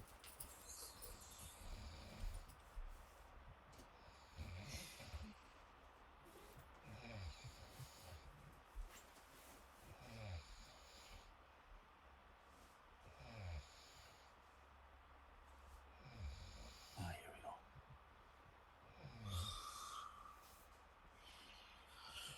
Right, that should start loading now. I might run to the toilet before we start here. Yeah, that's up now. Derek, no bother at all. See you in a minute, Shaw. See you in a minute. Thanks now.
Oh, is that screen still sharing, Pauline? It is, but it's just gone white, Derek. What's going on there? Is it back up now? Oh, that's it now. It's back. Oh, yeah. You tell me when you're ready to go now. Oh, I would say we'll just get going now, Derek. Are you ready to go now? Yeah, perfect. Right, okay, no problem. Sorry for my delay in getting on there. Technical difficulties as always. But Pauline, thanks a million for inviting me back on to share my story with everyone. And it's nice to be with you all. My name's Derek Walker. We started a business through the Donegal Local Development Company. We approached the DLDC. Excuse me. We approached the DLDC. It was 2015. With a crazy idea that I had at the time. But I'll just give you a bit of background to myself and how I kind of ended up approaching the DLDC. So basically, kind of one of the main factors that kind of brought me into working for myself was the fact that I have a physical disability. I have a condition called Stargardt's disease, which means I lost my central vision, and it started when I was about 12. I don't actually know exactly the date, but I know that 12 was an age, between 9 and 12 anyway. Up to then I had perfect sight, and I just began to lose my sight, and I lost it very rapidly. And I was registered blind by 16, and I was on a blind person's pension then, as a social welfare payment. So I struggled at school at that period in time and tried my best, and I was well able, like, for school, intelligence wise, but just trying to learn with the books and the text and the visual aids and trying to adapt the amount of reading just became very difficult, and yeah, he's got so all that there. So I just found it. I kind of almost tapped out of school while I was in school. I just kind of gave up on it because I just couldn't learn, despite the best efforts of the schools and that. And I kind of had two careers in mind. I wanted to be a mechanic or an electrician. And we lived in the country, and I had some, old cars that I'd do up and bits and pieces, and I just knew how cars ran, and I knew the sounds they made, and I had a good understanding of them, and I basically got a job in a garage. But throughout this time, I was telling myself, to look at me, you wouldn't know that I couldn't see. I don't use a cane. I have peripheral vision. I have no central vision. Um, it is very debilitating, but I can make my way around, if you understand what I mean. But reading fine detail and recognizing people's faces from a distance and just things like that there. Basically, doing any job is kind of difficult. It's a bit slower than other people would be, and all the rest of it. So becoming a mechanic probably wasn't the best idea in the world to do. But I kind of told myself that I was going to bluff. I was going to bluff my way through life now and tell nobody until I was able to prove to them that I could do these things. And I was just so, thrown and willing to try and do whatever it takes. So I went up to a garage. I rang a garage here in Letterkenny, a local guy, and I kind of come in and sweep their floors and help out and learn the trade and that. And it took me up and over the period of time, I went and gathered up myself a bit of spanners and tools, and I swept the floor for a few weeks, and I eventually started to drain a bit of oil out of cars and change filters and that and this and that. And eventually, the guy came out to me and he just said, Derek, what does that sign say up there on the wall? And the reason he was asking me is because he knew he couldn't see. I wouldn't be able to read it. And I had to come clean, down to his office and told, I can't see. And he goes, I know you can't see. I've watched you out there, and I can't have you up here. And you're going to have to go and all the rest. And I gathered up my tools and rang a taxi, and I was standing out the front of the garage waiting on a taxi. And I thought, oh, geez, that didn't go too well. And bluffing my way through, and I said, this is not going to work for the rest of my life. And I kind of realized, well, maybe if I had it so in my head that I needed somebody to give me a job, and I needed to kind of convince them that I can work and I can do, because to be honest, I was able to do the bits and pieces, and and that, and stuff like that there. So I just needed to convince somebody to allow me to work in their place and that. I didn't realize that maybe it kind of dawned on me, maybe I can be the person that gives myself the job, take control of my own life and my own job, my own work. So around the same time, I didn't know. All I knew that day is I would love to be able to just to become my own boss. That I didn't have to ask somebody for a job, didn't have to answer to anyone. I just had to took control of that part of my life myself. So around the same time, I had knee surgery. I had a injured knee, and I had knee surgery. I was recovering from knee surgery at home, and I wasn't working now at this stage. And I was googling natural anti-inflammatories online. You know, when wheatgrass came back as a very popular natural anti-inflammatory, I brought the growing kit and the juicer and the special juicer to juice it with, and I found it worked really well. Lots of different good benefits came out of it for me, and I was like, Jesus, this is a brilliant stuff. But I have to grow it and juice it, because you have to juice it and drink it straight away, or you can't juice a big pile of it and leave it in the fridge. It goes off very quick and all this. So I was like, why can't they just buy? Why can I not go into a shop and buy 7 shots, one for each morning, done for me, and then buy? That was my idea. That was the idea. I was like, and I started googling it and looking around and couldn't find it. So now I had this idea. I knew this stuff worked. It worked for me. I had this idea. I couldn't find it in the shops. I was like, well, where do I go now? I'm on disability. I'm registered blind. Where do I go now to try and get a business going? No business in the family, no entrepreneurship, and around me. Around me, it was just something I kind of came up with. And so I was encouraged to approach the Donegal local enterprise office to Donegal Local Development Company. Sorry, the Donegal Local Development Company to talk about this idea, because they had done this back to work enterprise allowance scheme where you can set up a business, work in it for 2 years, and all the wee benefits. It just made it much easier and safer. A scary jump to take, and get lots of safety nets around, catchy and stuff like that there. And it just seemed very appealing. So I went down, told Claire about my idea. Now I was sitting in that office and I was sitting, see, is wheatgrass, like, what, they're gonna laugh me out the door. Anyway, I got approved for the wee thing, and I'll just start off now and take you through. I got My idea was to, as I was saying, to create this product, 7 30 ml shots of wheatgrass juice. Now, blast frozen. I couldn't afford a blast freezer. Thankfully, the back to work enterprise team helped me to be able to buy a blast freezer. We registered the the kitchen that we were in was what the HSE came out to do an inspection, because that's where we processed it, and we converted a spare room in our bedroom upstairs to grow the wheatgrass in, which was registered with the Department of Agriculture.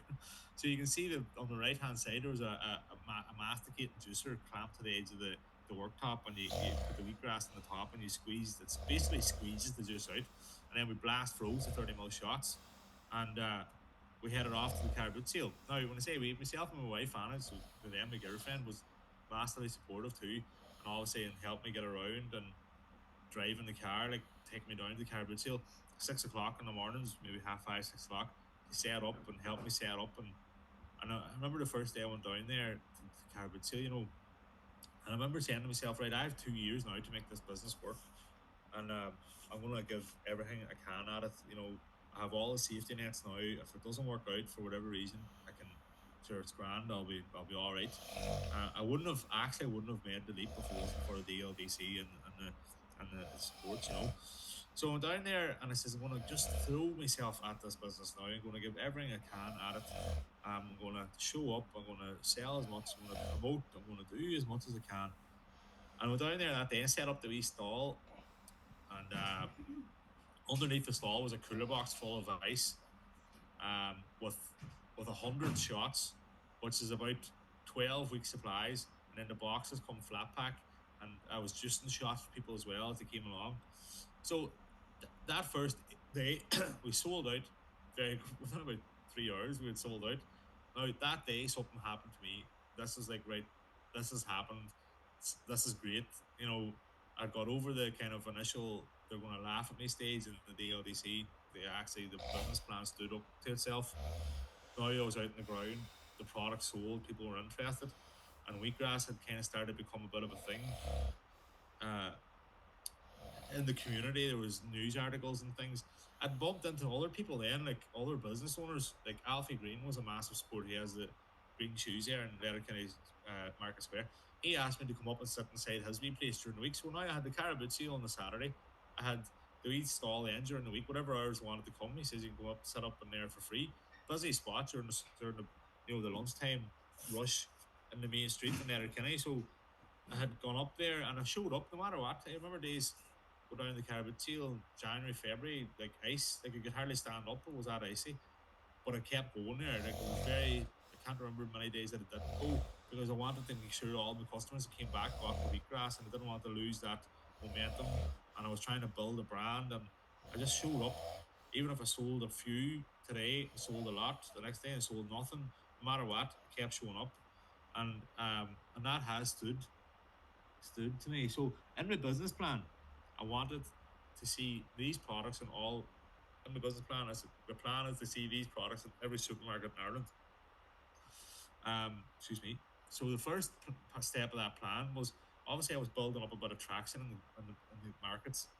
The most busiest place I could go in Letterkenny, where there's lots of people, was the Caribou Seal. There was no other markets around, and the Caribou Seal was where there was the most people. Now we all know when you go to Caribou Seal, you're unlikely to come across someone selling wheatgrass shots, and I know that, and I did spend a lot of my time justifying the price and explaining what it was, and I just soon realised that people just were there to buy like spanners and maybe work gear, secondhand lawnmowers, whatever it was that they were buying. They weren't intended to come across this, and they were a bit confused.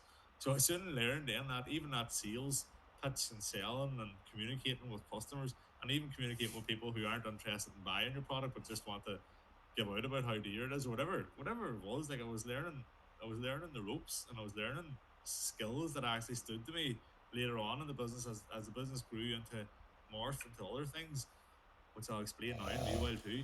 So this is Kelly Centra in the Mountain Top here in Letterkenny, who agreed was my first retail outlet. So at this stage now, I gathered some information from on the ground in the market. People were like, "Wow, we don't like the taste of it. Love the benefits, but it's a bit." So I was like, "Well, what would you like in it? What would you like? Do you like ginger? Do you like mint? Do you like?" So we put in a bit of fresh ginger into some batches, some mint into some, and that keeps some people happy, and they kept coming back and they kept buying it. But it also, when it got to retail, it gave a bit of a variety, as you can see in the freezer, a bit of color, a bit more diversity, and it took up a bit more kind of square space, and it kind of catches the eye a bit more uh, easier when people are scanning across the freezers. So as we were going to the Caribou Sea on a Saturday, myself and Anna were also going off to a market. Now we went a few times on a Sunday to the Strandhill People's Market in Sligo, which was an indoor food and craft market with like artisan coffee. There was like veg that was picked up the road. Bread baked that morning, music, hot food, place to sit, just a brilliant vibe, lovely atmosphere. And I was like, Jesus, brilliant. But we also noticed there was about 11 people from Letterkenny in it, and they're trading as well. And it just showed that there was a gap in Donegal for something like this. So one of the days I went around and I said, would you be interested if there was one of these in Letterkenny? So we had the idea then, we're driving home and like, well, we do one of these, let's just do it. Now, at this point now, with the wheatgrass and the production of the juices, the wheatgrass kind of grew so much, literally grew, that the business had grown, that we had the spare room in the bedroom full with wheatgrass. I also then bought a polytunnel, but our back garden was too slanted for a polytunnel, so I had to give it up to my mum's back garden, which was about a 2 or 3 minute drive from us. Now, from our house to mum's house, in between the two houses, there's an industrial estate that we passed literally every day. Didn't even notice it. Didn't notice it. We passed it in the car every day, going up to sort the wheatgrass and go back down to our house. We looked on that night. We got home that Sunday night. We looked on that for commercial premises in Letterkenny, and that was the first one that came up. It was empty. The landlord Ryan came up to his office the next day. We paid a deposit. We agreed like a tenancy thing to get us in, to get us set up. He was all for local food and farmers markets, and he was very continental type of culture. He spends a lot of time in Europe, and there's a lot of markets and stuff like that. So the guy was very interested in what we had, our idea was. So we set up a market then, Letterkenny Artisan Market, on the 2015. It was August 2015 was the first one. We had 11 stall holders, as you see on the left. We had one warehouse. But not only this now is for ways to kind of try and get my independence. I was able to bring the polytunnel from my mum's house and put it out the side of this warehouse. I was able to convert a room, like those offices adjoining the warehouse, where I could convert into like juicing rooms and offices, and now I had everything in one place. I could just walk to work. I didn't need lifts anymore. Didn't need people to drop me. Didn't need to set up anything. I would just open the door on a Saturday. Traders come in, trade their stuff. We market it as a market. Loads of car park. It was kind of a no-brainer. Now, also, there was very few people coming in here to this market, giving out about the price. The demographic was much better. Now, people are entitled to, comment on a price or something. But when you're in a car boot sale, people are coming with the idea to spend maybe €2 or €5 or €10 on maybe something like a hardware item, not. Whereas I wanted to be in a place where 95% of the people were happy to, and they're coming for artisan local products, high end quality stuff. And I knew that this would benefit Matmut. I wasn't intending on setting up a business. I wanted I wanted to get indoors out of the cold and be able to walk and not have to set up a stall every Saturday. It was already set up. Within a year, we'd taken over the two warehouses that were adjoining. We'd done it up. It was a real nice vibe every Saturday. There was 40 stallholders. We done Christmas markets. We done evening markets. We done Easter markets. We done family fun days. We done monthly cookery demonstrations. We linked in with the Lemon Tree restaurant here in Letterkenny, and we got friendly with the owner Chris, and he came out and done cookery demonstrations. We had a fish man there, a bread man, a veg man, so it was very easy to rustle up a nice dish with people just in there, and it created a connection between Letterkenny town, and we were just outside Letterkenny somewhat, and it just created a wee connection to the town, and it was a lovely vibe. Now we sold the business on. It got too busy for us. It became another business, and it kind of took me away from my initial plan. I never planned to set up a food market or to run a food stall. I wanted to scale up a commercial healthy juice business, and this was kind of all right. It was helping the income to the business, but I was never going to be able to scale the market to a place that I could scale the retail aspect of the juice business, which is what I set out to do in the first place. So once I kind of took all that into consideration, we decided to sell the business on to one of the veg. The veg guy bought the business and moved it elsewhere. We stayed in the warehouse producing our juice, and we moved on to the next stage. I'm just giving you these wee kind of, I suppose, landmarks throughout my kind of business venture, and I suppose our personal life as well, our family personal life, what's happened for us since I went self-employed. I was encouraged then to enter this ILDN, the Irish Local Development Network Awards, back in 2016. It's split into two sections. I think it's all the local development companies in Ireland. I believe there's 48, could be wrong. Donegal Local Development Company is one of them, which I'm a part of. So they split the country up and they do these different section awards where we were asked to encouraged to enter the border region awards, which we did. And again, I didn't expect to win. Honestly, I didn't expect to win it. I just have this thing in my head all the time. Actually, it's only a wee box of shots. Even today, kind of still that thought, kind of that sort of thought would come into your head. It's like it's not really a real business, but it is.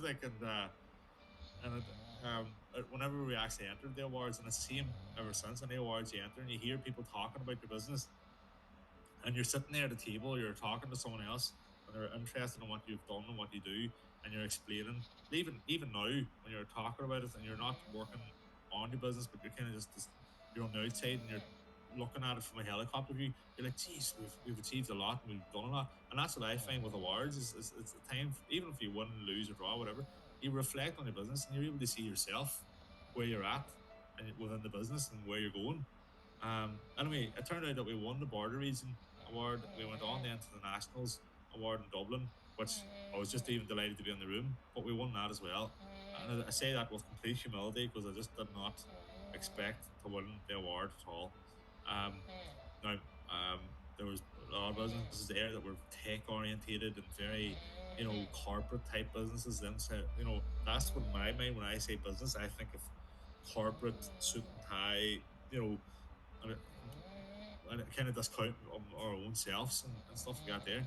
But as it's a business nonetheless, and we did come through some hard times and personal like difficulties to get to where we were, and we continue to do so. And I suppose that's what helped us get over the line with it. And it was a we were in the newspapers the next day. Ryan Tubridy was ringing us the next day. It was just an amazing bloody experience. Hey, oh, the battery. 2 seconds, folks. 2 seconds.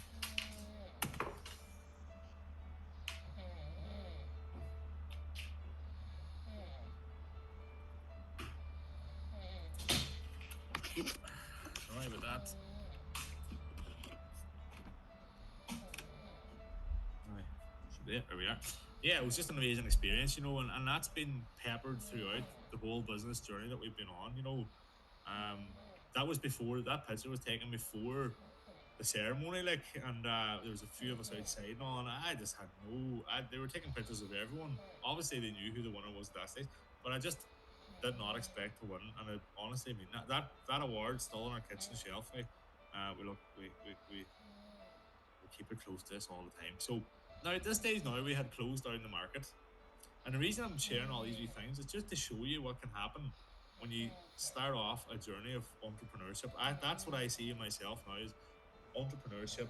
You're kind of an entrepreneur, do it for yourself. Opportunities come up, things can happen, and I've uncovered that I have this creative mind. And I don't say that I have a creative mind, I have ideas that can happen. Some of them are crazy, some of them are quite good. It's just knowing which ones to pick and which ones to put energy into. But so we were sitting in the lemon tree one day having a meal evening. Christopher came out and we were like, geez, I missed the market. And we were like, so do I. So do we, and myself and Anna. We were all three of us were sitting there like, will we do a food festival? Like a once off annual food festival. Sure, it won't be as much work.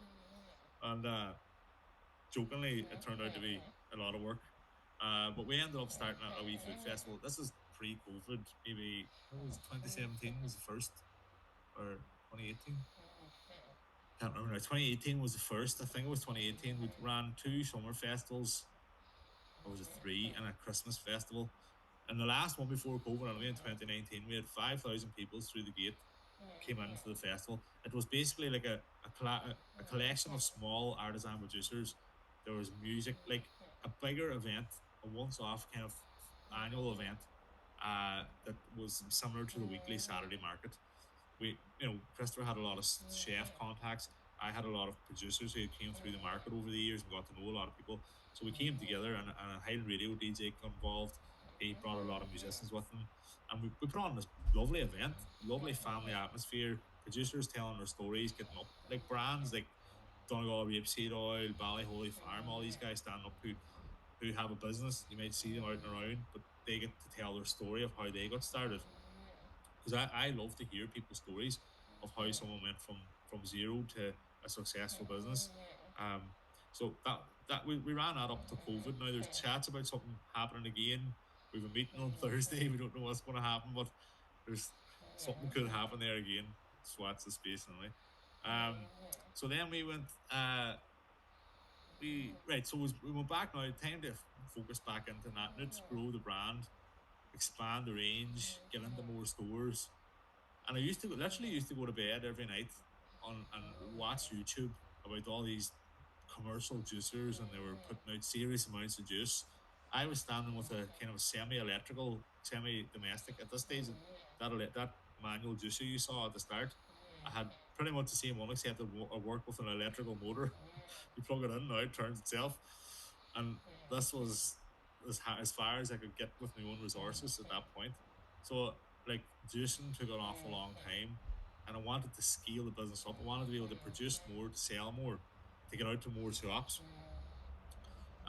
And I couldn't obviously do that. Like, there's days that I spent juicing for literally 24 hours straight, from 6 in the evening, 6 in the morning to the following 6 in the morning, just to make juices. Like, before I got this juicer, uh, and I stopped to eat dinner and literally kept going. And I don't know how I done it. Don't ask me how I done it, but I did. Uh, at this point now, I had three sets of accounts. Right, I had year one, year two. I had 15, 16, and 17. whatever year 15, 16, 17. It was 2019, so I had 18 had to be filed in 19. So it's always a couple of a year or two ahead. I don't know what way it works. Basically, I had 3 years sets of accounts at this stage now in 2019 where I wanted to buy this juicer. I was going to bed every night dreaming, literally, before I went to sleep, looking at this juicer on YouTube. I was like, I can't afford to buy it. And so imagine me had this 6,000 shots an hour, like, you know, and nothing really. I thought I needed an investor, and someone says, "Why don't you go and borrow the money and buy it?" I was like, "Geez, what? No banks here. I'm not a proper business. Like, I can't, business loan. Jeez, I couldn't do that." Then I was like, "Well, I showed a profit from year one, 2015, a small profit, and the reason I was able to do that is because I was able to keep my blind person's pension. I just kept living the lifestyle I was in. I didn't like use the money from the business to buy fancy stuff. I kept buying like more seeds, so like more shot glasses. That first day in the caribou sale, I sold 100 shots. I went back to the company the next week. I said, "Can I buy 250 shots now?" And I was got them for instead of 10 cent a cup, it was 8 cent. So that was €5 saving there straight away on them shot glasses, and then more compost, more seeds. The more I was able to buy, the more I was able to get it cheaper, which made my profit margin bigger. I just reinvested the money all the time into the business to bring them profit margin up. So I was able to show a profit. I wasn't taking a big drawing out of it.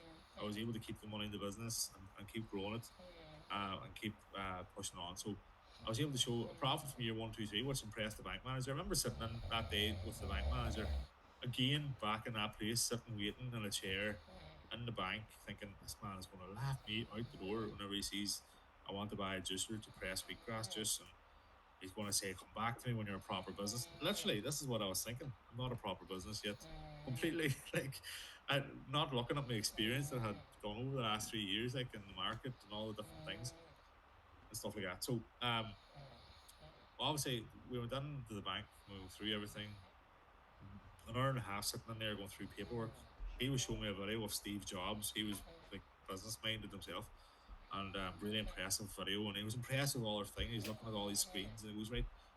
You had good money coming through. The account was good there, and this was good news. All these we comment, and he signed all the dotted lines, and then he gathered up all the pieces of paper into one place. He's putting a paper clip onto it.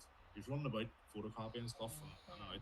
And then he just stopped, and I was like waiting for a yes or no. I didn't know it had to go somewhere else. And I said, "Well, do you think I'm going to get it?" And he just looked at me coldly. I just said, "Well, why wouldn't you?" And I was like, "Jesus, I didn't. It's not what I expected to hear." Like, got the loan. We took made a family trip. We had a wee son at this stage, Oscar. Um, went over to Valencia in Spain with more than enough money to buy the juicer.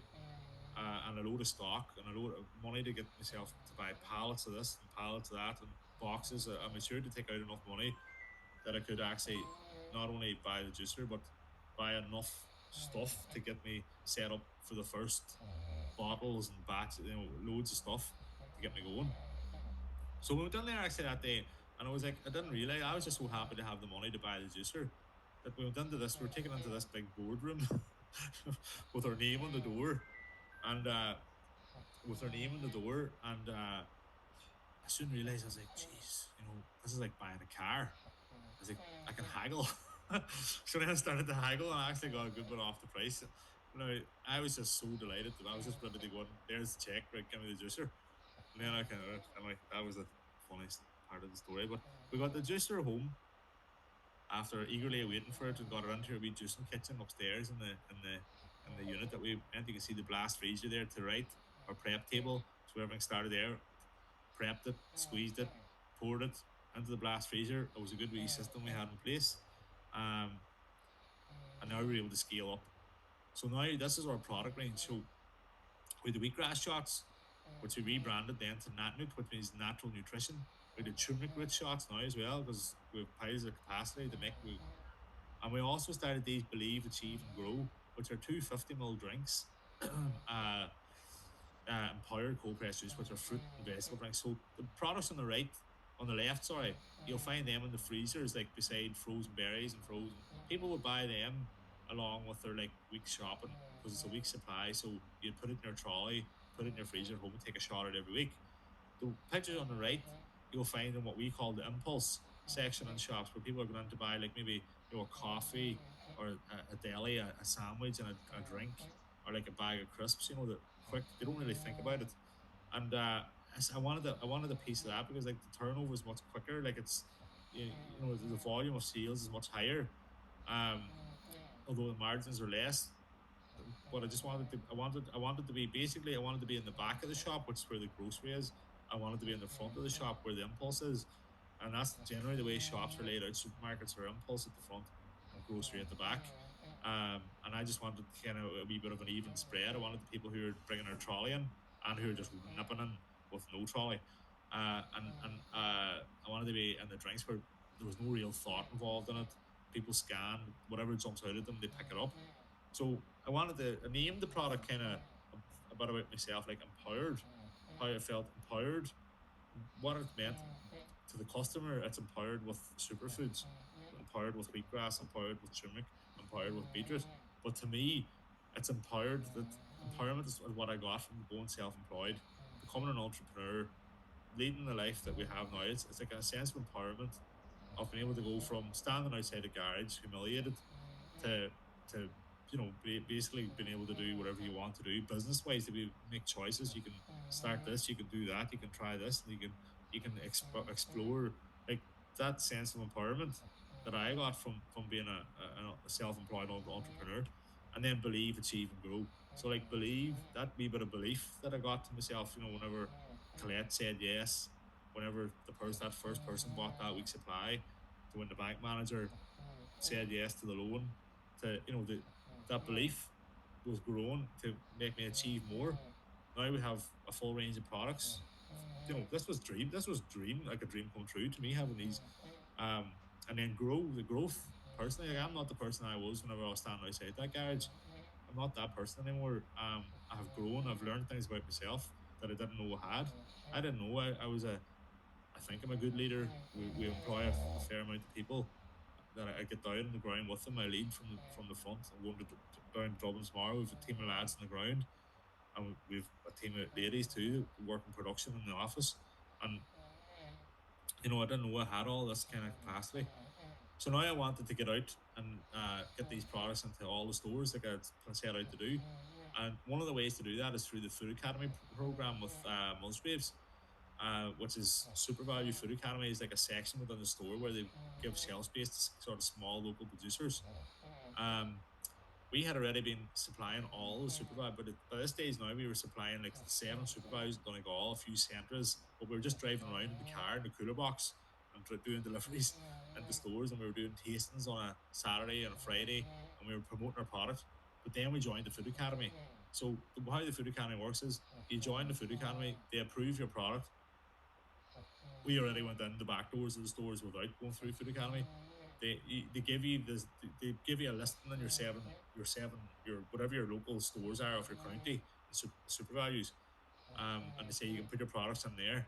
And if you get a rate of sale of 5 or above for the 12 weeks, then you'll get out to more stores. But we hit the 5 straight away because we were in the stores. We had customers buying the product.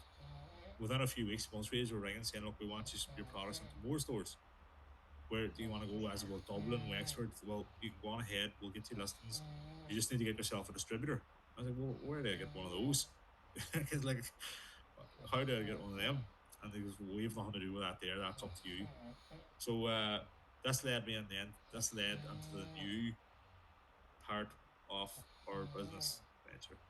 Now, before that, obviously COVID-19 hit. This was 2019. We had scaled up the business. We had invested a pile of money into these new products, the drinks, which took a lot of money to, like, by the time you pay for branding, bottles, like all the money that we took borrowed, we invested it into creating new products as well. Like, I would say about 5 grand, say, altogether between shelf life testing, brand design, bottles, everything, to get it up and going. We invested a fair bit. It was a lot of money, and it was designed for the convenience market, as I was saying. Impulse section, gym goers, daily, salad, people eating salads and having a juice. COVID hits in March 2020. We only launched the products in around October. Bang, gone. The whole market gone for them products overnight. Just nobody was about. Lockdown, the gyms were closed, the big office buildings in Dublin. We hooked up with a distributor who was taking our products now and putting them into all the stores around the country. And we were putting the juices into all the spars and centres in Dublin City Centre. We're beside Facebook and all those places. And all gone overnight. Thankfully, what happened then was the frozen after the first lockdown, the only places that were allowed to open were supermarkets. Um, and if you remember back, like people were going to supermarkets, filling their trolleys with stuff that they didn't even want or need, just to get out of the house. Thankfully, our frozen products were some of those products, and we're getting added into people's unnecessary spend. People had the money, they had the time to get out of the house. They were going to they were taking the whole family to super values just to get out of the house, taking 2 or 3 trolleys with them. We did get a good twist of that, and our frozen shots started to rise, and it actually saved our business. Um, Musgrave is opposed to saying and asked us to do this community matters campaign with themselves to be the face of a this campaign to remind people how important it is to support their local business, local communities. They put us into like bus stop billboards, radio station ads. Um, they really did support us. Like, I have to say, massively, and very grateful to them for that. So then in June 2020, we got a phone call. 29th of May, no, 30th of June 2020, we got a phone call from that guy there on the left hand side, Stephen, with the black bomber. And he was in tears. He worked for the distribution company that we were working with. Now, these guys bought all my products. So now we were now making pallets of frozen shots, pallets of juices, and giving it to this company. They were buying it off me and selling it into the stores. So I had no other customers now. I had one customer buying the product and he was putting it into the stores. He owed me a lot of money in July of 2020. The bills had kind of mounted up. He owed me a lot of money. All the money I owed out was owed to me by him. I got a call from Stephen, who was told he was to bring his van back to Dublin. He was doing overnight in Cork, and that they were liquidating the company, and he has no job. This was a massive shock to me because now I'm not getting my money in July. We had our second son at this stage. We were going out of business as far as I could see. That's us. We're done. I have no other income. I'm back to square one again. Uh, by the 7th of July, we had employed Stephen, and we had rented a wee van in Dublin, and we contacted all the other companies that were getting distribution from this other guy. And I said, look, I can do a small bit of Dublin. I wanted to see my own business. Really took a chance, just winged it, called all the people we owed the money to, and said, look, this is what's after happening. Can you give me a bit of leeway? I need more veg. I need more bottles. I can pay it off over a few months. And most people were very accommodating and helped us get back on our feet to keep producing our product. Um, and we just got all the companies that were affected into our van who paid a fee for us distributing. And we done Wicklow, Wexford, Dublin, Meath, Navan, Meath, Kildare. Sorry, yeah, Meath, Kildare, and Monaghan, a few counties. He was worked to the bone, but and then eventually within 2 months we bought our own 2 vans. We're now up to 5 vans. We do nationwide distribution of chilled and frozen food. Just really links in with our manufacturing business. So we manufacture.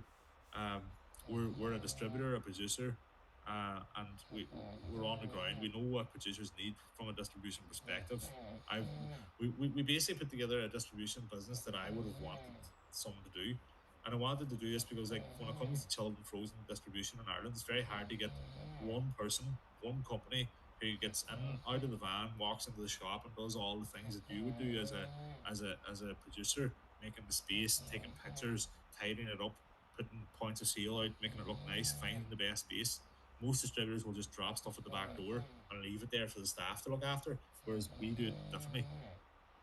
Now, and there are independent guys around the country like doing chill, but they might only do a couple of counties. So you need like 5 or 6 of these people to cover the whole country, which I was done.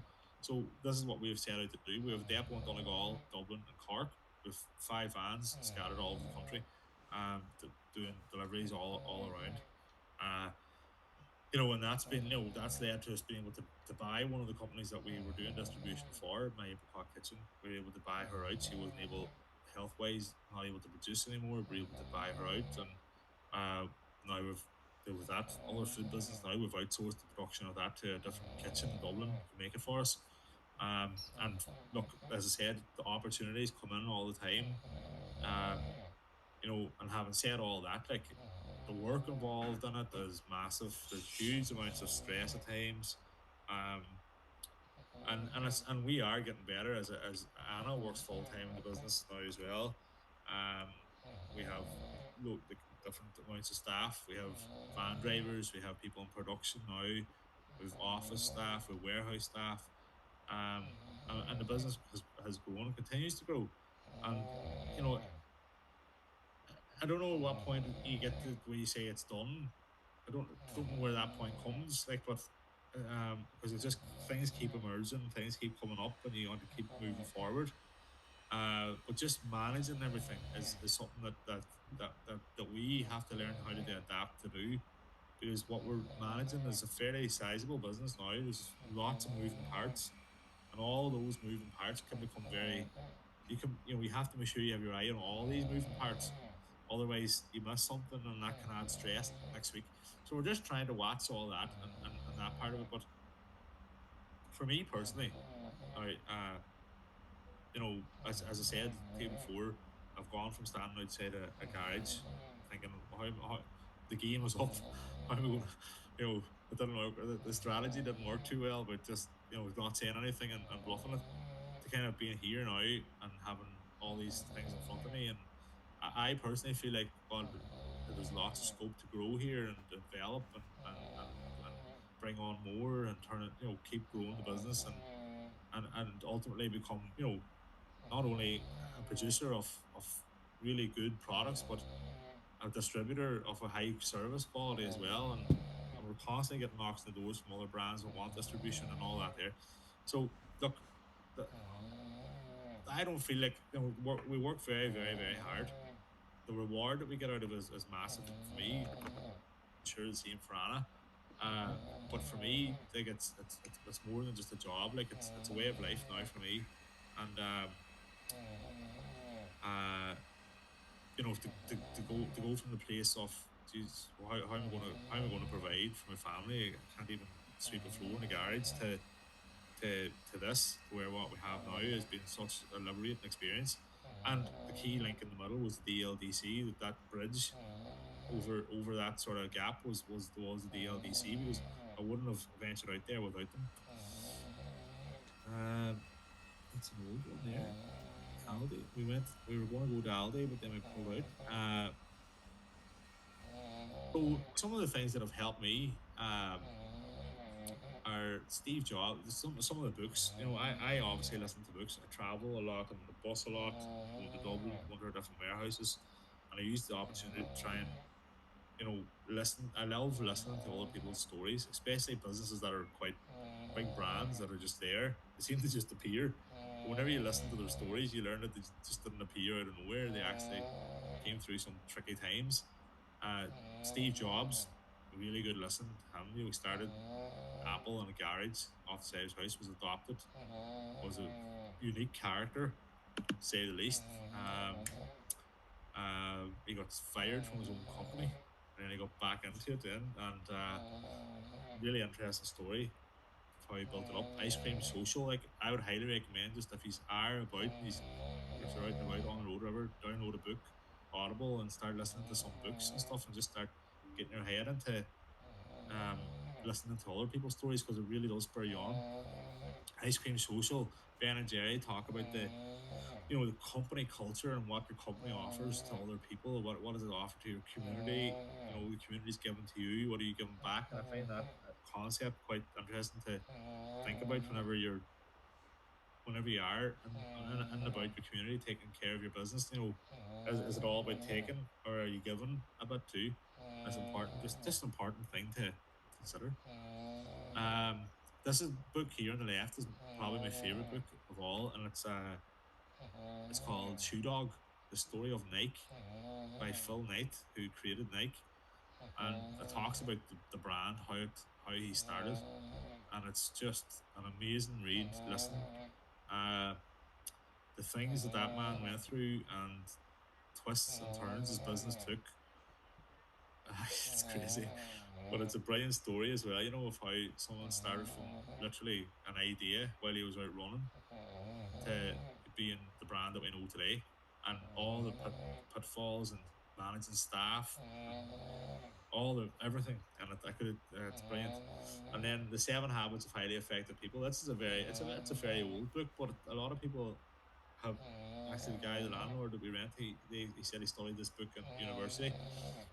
It's the seven habits concepts of people help people in any aspect of life, but particularly in business. Some of the seven habits are, if you can begin to practice them in your life, how they can help you. Because as I was saying, like our business is quite busy, and it's busy in so many different ways, and you can get busy doing things that you don't need to be busy doing at all, when you should be busy doing something else over here that need to be busy at. And it's where to spend your busyness, and sometimes it's hard to identify that, and sometimes even to categorize your busyness. For me, I need something like this book to help me prioritize my busyness.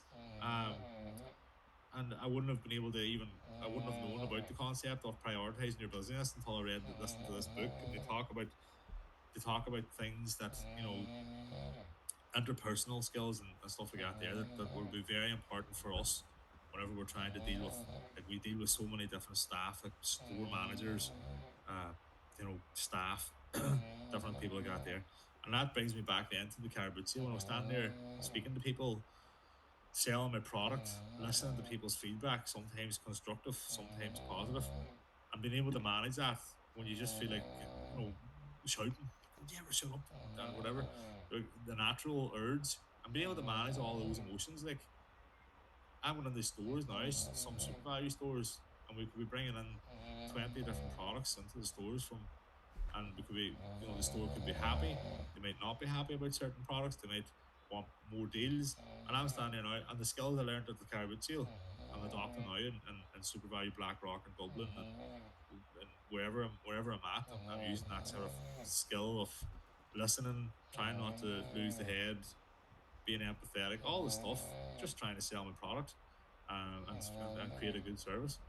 And these are the books. I just take a wee note down of them if you want, and I suggest that, you know, if you're in that space now of, look, going self-employed, you know, listen out to other people's stories, ask as many questions as you can, listen to as many people's stories, because there'll be come days that you'll be thinking, why are you even doing this? Like, everything's going wrong, nothing's going the way I planned. I had all these things planned today, and this is happening over here. That's just the way it is. And sometimes whenever you hear other people going through it, it makes it just that bit easier. And these books are certainly good for helping you hear what it's like for these bigger companies who got big because they didn't give up. Simple as that. They just didn't stop, even though everything was telling them to stop. They just kept going. Uh, and sometimes that's what you have to do. But for me today, you know, literally, I say work. I don't feel like I work at all. I haven't felt like I work, even though we work a lot of hours. Work's not a word that feels like it fits. It's just something that I do, that we do, and we're getting better at it. We've a lot to learn. We've a lot more to do, but we're getting there. And yeah, so look, I'm going to shut up at that now. I hope you got something from it, and thanks for taking the time to listen to my story. And I wish you all the best, whatever your venture is or whatever your business plan is, and whatever industry. Just I hope you get out of it what you dream of, and that's all I'll say. Oh, listen, thank you, Derek, as always. And I always say this at the end, your story is truly inspirational. And I always get something new out of your chat every time I listen. And I suppose the key is always hard work, but even there you touched on communication. And we were talking about that yesterday in terms of the importance of communication when you're running a business, you know, and being sociable. And even if you're running online businesses, you need to be able to communicate. You know, that is key in any business. It's communicating with suppliers, customers, your own staff in your situation. And, you know, as you said, you went out there to car boot sales and you practiced them skills. And at the time, you didn't realize you were doing it, but everything you're doing is learning, regardless how painful and uncomfortable it can feel. It's all about learning every single day. And you give those book recommendations as well. And I think I've read the 7 Habits, but I'm actually going to download and listen to the Phil Knight one now before we next come on, so you You have can to. quiz me. You'll love it. It's a brilliant story. It's captivating. It's the story itself. It's just brilliant. It's really, Yeah. really it's a big story. But it No, is that's like, it. most of the things you do when you're in business, I find like anything you do, there's an opportunity to learn. Like if it's a Yeah. challenge, like there's been COVID, there's been plenty of things that have come up where you can see it as a problem or something that's going to trap you. I kind of now this is going to sound high flown, but you can kind of just get it into your head that this is going to be an opportunity of growth or learning. And there's been things that happened to us recently in our business that could be turn out, oh, it's devastating, this is terrible. Like this could be an opportunity here, and and that has been our experience. That after 6 months of a situation come up, you resolve it. 6 months later, like thank God that happened, and thank Yeah. God we were able to get over it, and thank God look, some one or two wee things will come out of it that turns out to be a positive. Yes. And it's just your mindset of how you look at these wee twists and turns, because the line between A and B is not straight. It's not a straight line. No. Like it's a twisty, curvy, turny line road, and you have to be able to go with the curves, but you will get to B eventually if you don't give up. Yes. And that's been my experience. But and every one of those wee twists and turns, you do learn. Like you're learning when you don't even think you're learning. You Yeah, know, that's like it, that. exactly.